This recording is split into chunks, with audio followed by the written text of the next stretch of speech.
static goods. Welcome back to Idis Media, guys. So today we are detailing the EG. We are at the Bag Boys Denkonkel workshop. Mr. Denkonkel he's actually my detailer. So I asked him for advice, like on what I must use first, which class, etc, etc.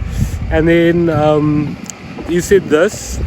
My bro, if you're at home, just come here, please, so that you don't f your car up. Because he knows I don't exactly know what to do. So we are here now. He's gonna guide me through the process. Yeah, I'll show you guys what I've got all together. It's not exactly what he would use. He normally uses other products, but it's what I had in my garage. So I'm gonna use that. Yeah, this is what the car looks like now. I don't know if the camera can pick up how dirty it is, but yeah, it's filthy. I'll throw some water over the bonnet now so that you can see like how the water sits. I don't want it to sit and puddle up on the bonnet. I want it to bead. But yeah, let me just get all my products out of the car. I'll show you what I have, and then I'm gonna wash the car. I'll just put you on a time lapse probably for the washing of the car. But yeah, enjoy, guys.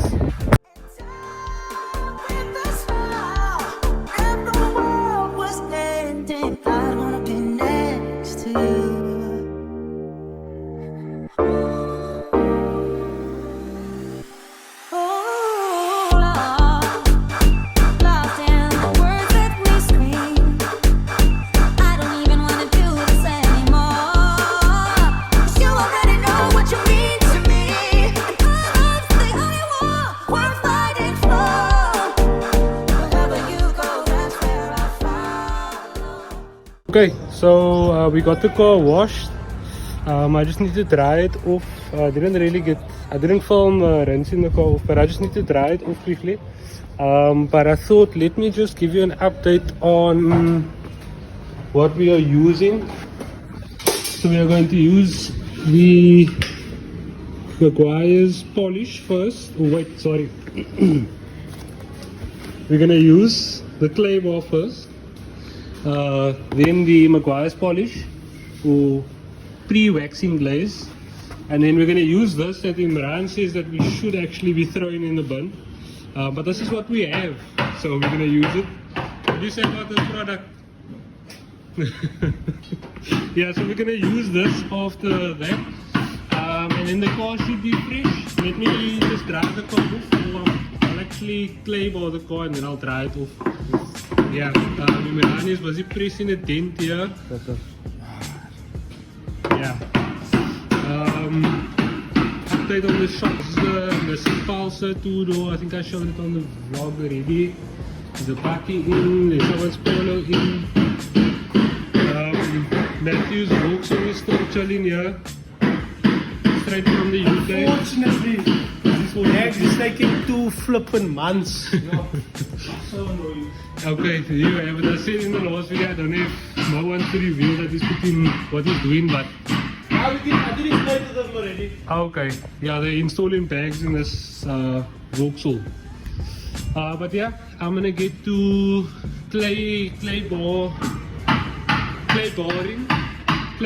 claying down the car. So the clay bar on the car now is whatever, and then yeah, we'll take it from there.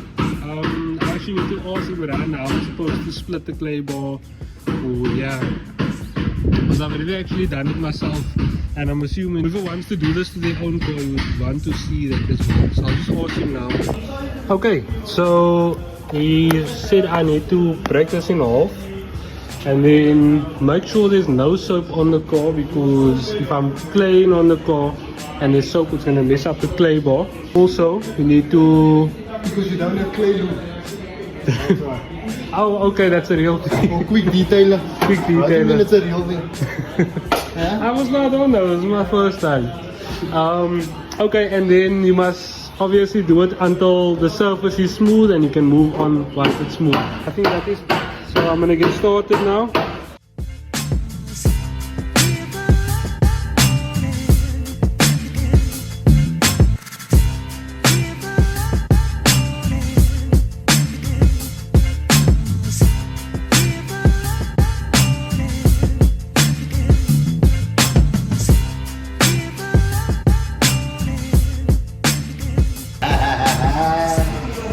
Okay, so we are going to continue to clay more. We got a young spritzer, so the car doesn't have to be with me. Hey? Okay, cool.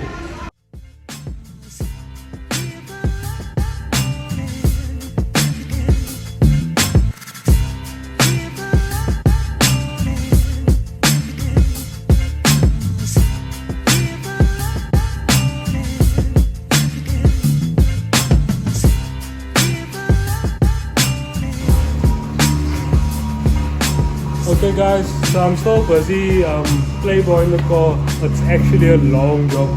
I did the roof, the bonnet, the back and that side besides this fender. I'm gonna still do the front bumper, back bumper and this side. But Imran is polishing in the meanwhile. We're just testing the machine. But yeah. Okay, so we finished up with the clay bar on the car. Paint is feeling smooth. Yeah, so we went to go drop Imran off in Mitchell's Plain. I need to do this side again. But you can literally feel like where it's done, like the paint just feels smooth. But yeah, I went to drop Imran off in Mitchell's Plain. He only did this spot over here, so I'm gonna continue now, finish up the car. I just want to hit the spots that need clay bar still once again, and then I'm going to finish up with buffing the car. Okay, so from what Imran showed me, I don't need much of this.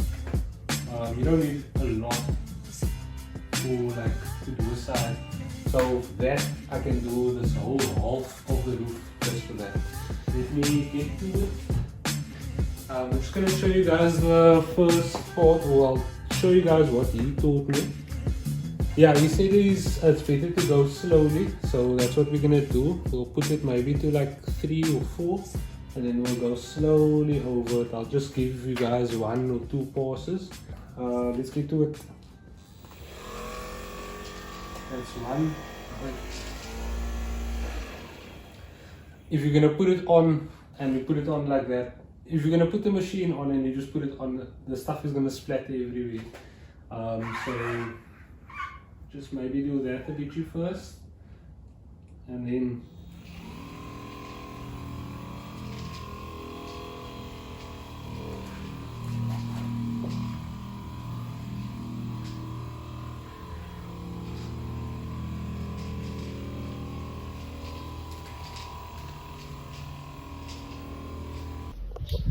okay guys, so as you would have seen, I was freak tired in that last clip. This is actually a few days later. So yeah, as you saw, we did a 2-stage polish on the car, decontaminated the paint with a clay bar, and we used the Maguires to get the paint smooth and shining. Yeah, so I was driving for a few days, car's looking soot, or it was looking soot, and then we got into a bit of a situation with the car, and we no longer have a car. Well, the car is still here, as you can see, shining, but yeah, we can't drive the car anymore.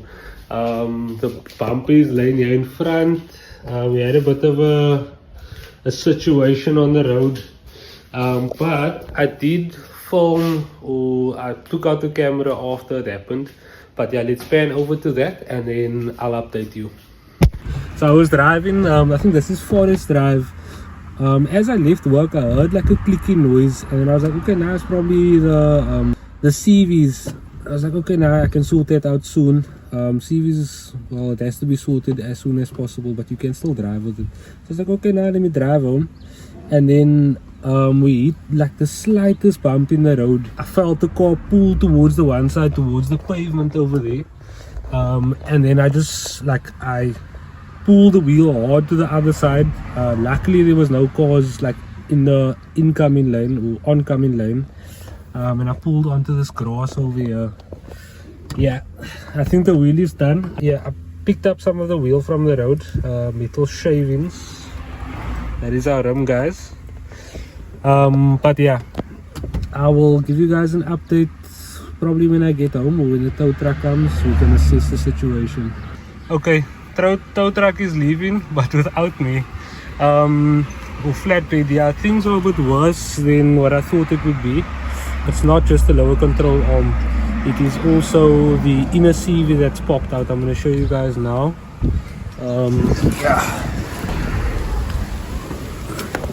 Yeah, so I don't know if you can see there, the inner CV is completely out, the car is basically on the floor. But yeah, let me try and get some assistance. I need a tow truck instead of a flatbed. Flatbed would have torn apart the whole fender if I tried to bring it on there now.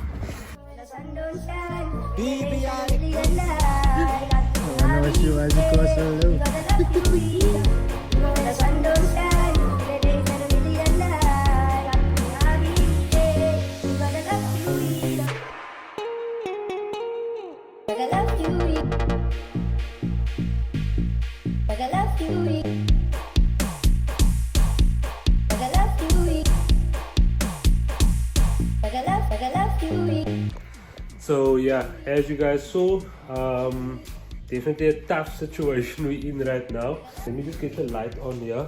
I'm gonna assess what's going on now. Okay, that's what's going on. Oh, yeah. I'm gonna assess what's going on now. So this is what the car currently looks like. I obviously had to take the bumper off so that we could get it onto the trailer. Not the trailer, sorry, the actual tow truck. Oh yes, big shout out to Brett, you're probably watching. Appreciate you, bro. This is a guy that he saw me on the side of the road stuck, and then drove past, and then I saw him walking back. Also has a Civic on, the guy. Saw him walking back, and then he was like, "Hey bro, I watch your channel, what's up, how can I help?" So big shout out to Brett, because there was a lot of people just driving past, and he stopped for me, and my phone was dying at the time when it happened. Didn't have data, nothing, so he helped me out a lot. My phone was dead through the whole situation. He got me sorted out. So big shout out to you, Brett, we really appreciate you. Yeah, so he helped me get the bumper off. He brought tools for me to take it off. Bumper's chilling here in the car with the lippy and everything. Yeah, so I'm gonna take the wheel off now, and then I'm gonna try and have a look and see what's going on. If you look here on the floor, you can obviously see that the CV, the inner CV is out there. Yeah, and then another ball joint is out as well. Over there you can see. The EG guys explained the situation to me. So they explained to me that your CV popped out because your lower, or the ball joint popped, or your ball joint gave in. So yeah, so when the ball joint dropped, the CV dropped as well. Yeah, big shout out to the guys also for giving me, or teaching me that. I forgot to mention also the CV, or the ball joint, it dropped onto the rim. So this rim is, well, we'll try to fix it, but I think it's done. Let me just show you.